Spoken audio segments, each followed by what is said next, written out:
Assalamualaikum warahmatullahi wabarakatuh. Salam sejahtera untuk kita semua. Di sini saya akan mempresentasikan tentang thermodynamic of secondary steelmaking.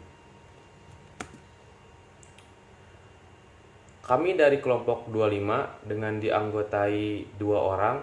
Yang pertama itu saya sendiri, Agung Ramadan, dengan NPM 3341862, dan partner saya itu Ummul Mugfiroh dengan NPM 3341964. Di sini kami memiliki outline. Outline kami itu ada 4. Yang pertama itu ada teknologi atau proses. Yang kedua itu aspek termodinamika. Yang ketiga itu kesimpulan. Yang keempat itu referensi. Untuk pembahasan yang pertama akan dijelaskan oleh partner saya. Yang pertama yaitu teknologi atau proses. Bahan baku dalam proses secondary steelmaking adalah molten steel yang merupakan produk hasil proses primary steelmaking. Selanjutnya, molten steel akan ditap ke dalam sebuah ladle. Kegiatan tersebut merupakan bagian dari proses secondary steelmaking.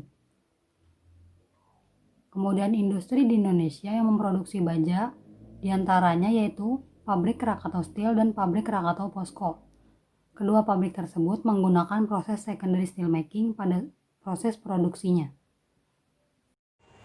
Bisa kita lihat produk yang terdapat pada proses secondary steelmaking itu ada molten steel yang dimana berada pada ladle. Nah, pada ladle tersebut itu dialirkan ke teddle dan dilanjutkan proses mold dan berakhir menjadi slab. Next.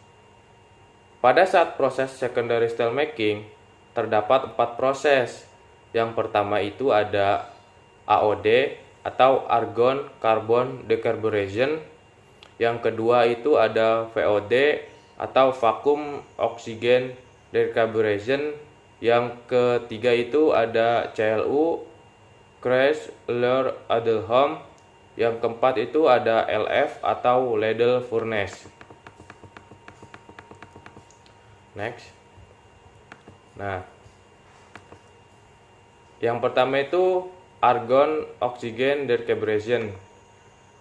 Argon oxygen decarburation ini digunakan untuk paduan dengan kadar oksigen tinggi, dan argon oxygen decarburation digunakan untuk paduan dengan kadar oksigen tinggi seperti CR dan AL.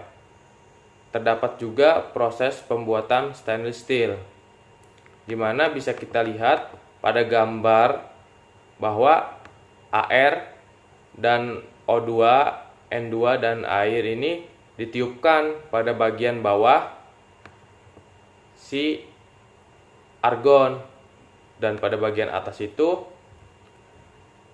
sama ditiupkan juga ada O2, AR dan N2. Next.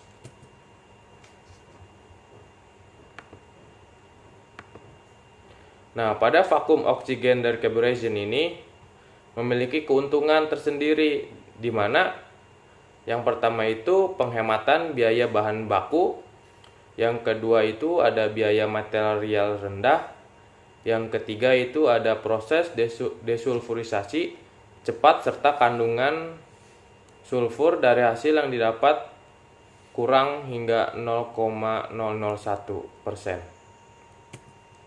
Nah, untuk proses selanjutnya akan dijelaskan oleh partner saya. Proses AOD dan CLU merupakan proses yang serupa dalam aplikasinya. Perbedaannya terletak pada campuran gas yang digunakan dan lokasi injeksi gas. Muatan konverter CLU terdiri dari logam panas dari AF, flux, dan tambahan lainnya seperti scrap dan ferrokromium. Logam panas yaitu baja mentah kebanyakan mengandung besi, kromium, nikel, karbon, serta unsur-unsur yang tidak diinginkan, seperti fosfor, belerang, dan mangan. Campuran gas disuntikan melalui nozzle atau tuyar yang terletak di atau dekat dasar bejana untuk mendorong pencampuran, perpindahan panas, dan perpindahan massa dalam bak pembuburan. Dalam kondisi ini, reaksi berlangsung cepat sehingga menghasilkan laju pemurnian yang lebih tinggi.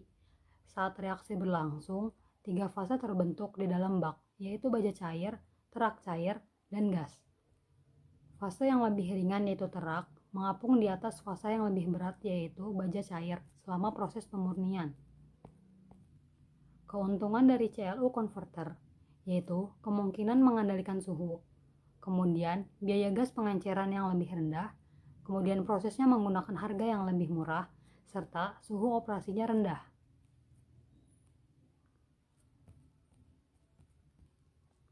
Kemudian, karakteristik campuran gas yang digunakan dalam AOD dan CLU diberikan pada tabel 1. AOD menggunakan oksigen, argon, nitrogen, dan karbon monoksida pada gas bawahnya. Kemudian letak tuyarnya berada di samping dan bawah. Sedangkan CLU menggunakan steam, argon, oksigen, dan nitrogen pada gas bawahnya, serta lokasi tuyarnya berada di bagian bawah. Ladle furnace digunakan untuk memurnikan baja cair yang berasal dari tungku peleburan primer, yaitu LF atau converter. Bagian yang kedua yaitu aspek secondary steelmaking. Aspek secondary steelmaking terbagi menjadi 4, yaitu yang pertama deoksidasi, yang kedua desulfurisasi, yang ketiga dekarbonisasi, dan yang keempat degassing.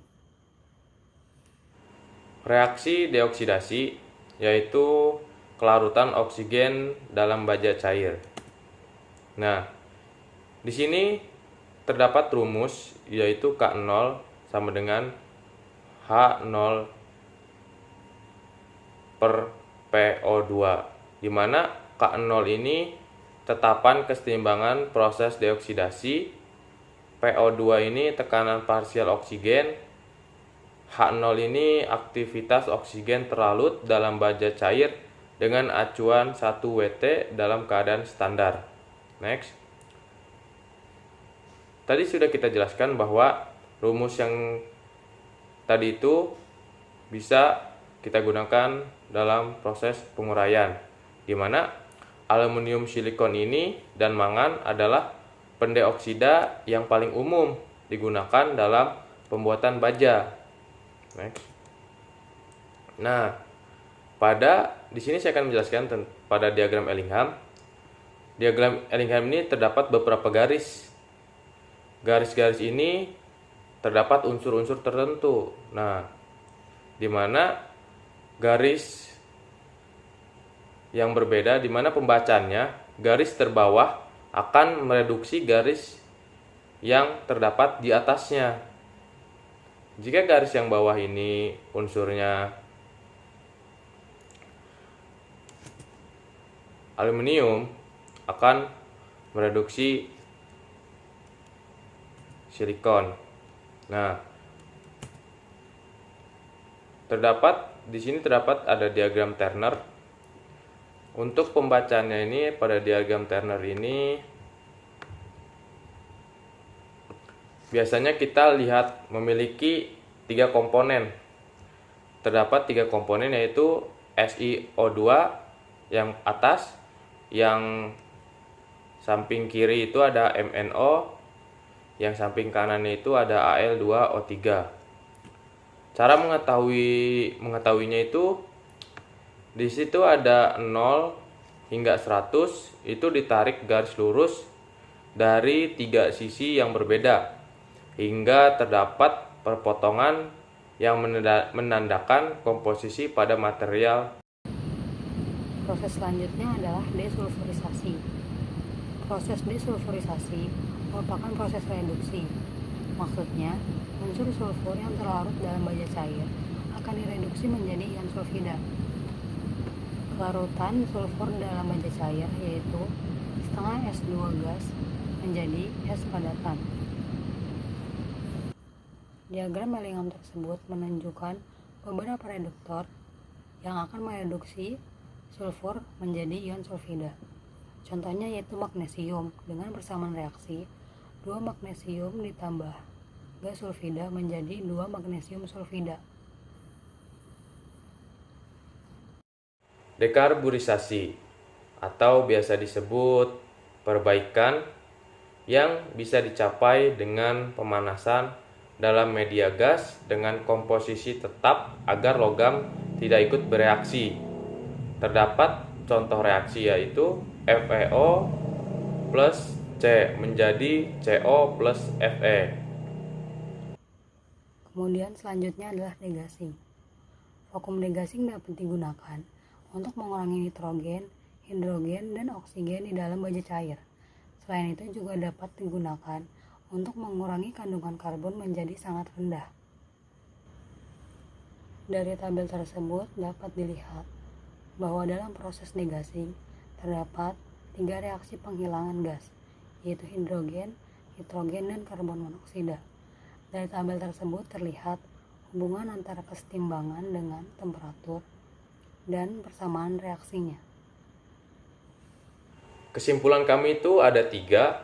Yang pertama itu ada secondary steel making adalah proses lanjut dari primary steel making menuju casting.